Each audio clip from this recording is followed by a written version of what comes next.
Can people have unhealed traumas? Hello, and today's insight is going to be about that. And yes, the answer is yes.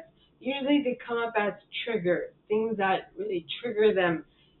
And usually what triggers are, they're just indicators of what they haven't healed yet. So it's like it plays a dual role. It plays simultaneously, it plays a role of teaching people what they need to let go of. Also, the person themselves learns what they need to work through so that they can coexist with everybody without hurting anyone's feelings, or at least without popping off every single minute because they got triggered. So ultimately, the topic today is living with people who haven't worked through their traumas and being able to deal with their triggers, right? Because what is a trigger? But an unhealed trauma that hasn't been processed yet.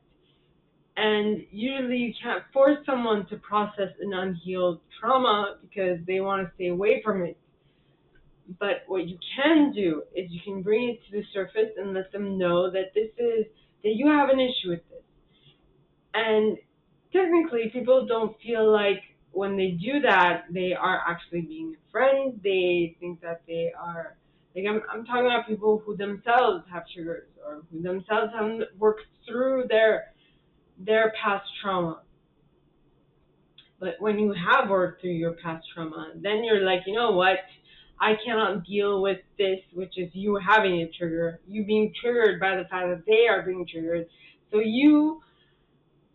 to keep your own sanity, if you've healed from this trauma, you are going to mention that this is what you're experiencing and you would like them to work on it.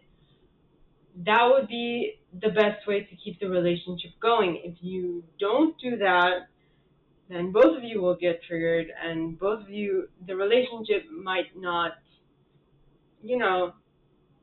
last a very long duration of time. In actuality, the relationship will ultimately implode, which would indicate the end of it, right? So if you want to make that relationship grow and expand, you yourself have to grow and expand through the hardships of the relationship.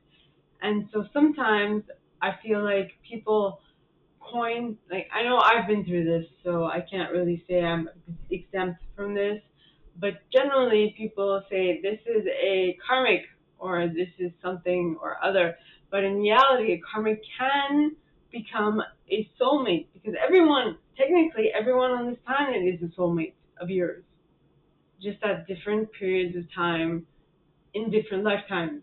That's my belief. You don't have to believe it. So in any way, shape, or form, right? Anybody you meet is a soulmate.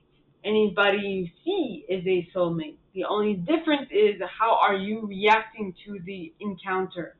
Are you taking it as a lesson? Or are you taking it as a loss? Right?